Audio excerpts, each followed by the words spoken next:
What's the story behind leverage?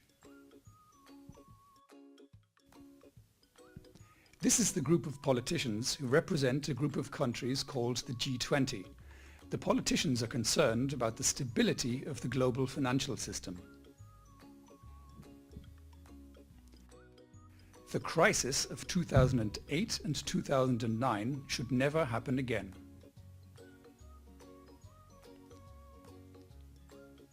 The G20 mandated the supervisors of their country's financial institutions to reduce risk in the financial system.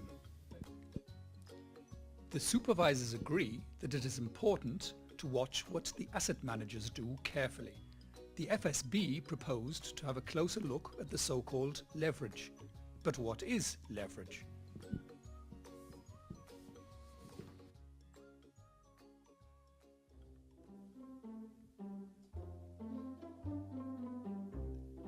Let's have a look at the old Greek philosopher and mathematician Archimedes. He said, "Give me a lever long enough and a fulcrum on which to place it, and I shall move the world."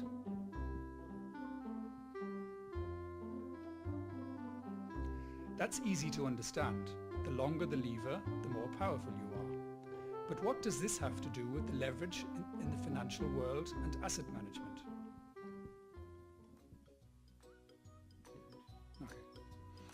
An asset manager may use financial instruments to construct a portfolio.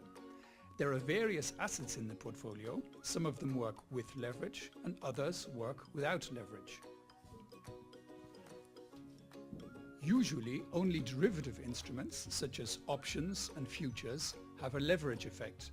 But how can one estimate the leverage of the whole portfolio correctly?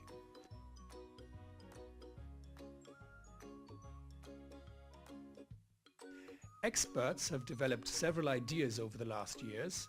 Here are 4 possible methods. The gross method adds up the values of all assets and the positive equivalent values of derivatives irrespective of their hedging effects. This figure of leverage can therefore become quite high.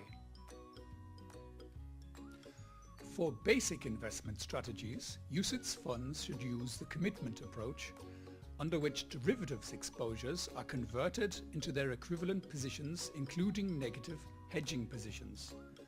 Derivatives with a clear hedging effect therefore reduce the commitment leverage. For more complex investment strategies, UCITS should use the value at risk method. This model-based approach uses the value at risk of a portfolio including all assets and derivative positions. This number is compared to the value at risk of the portfolio excluding derivatives, giving what is called the value at risk leverage.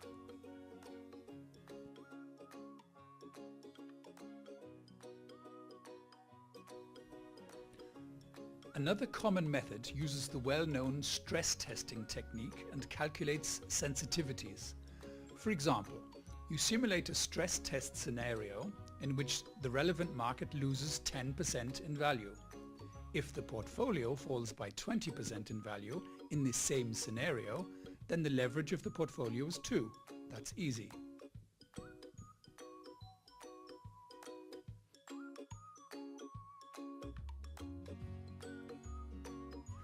But another question is, which method is best in practice?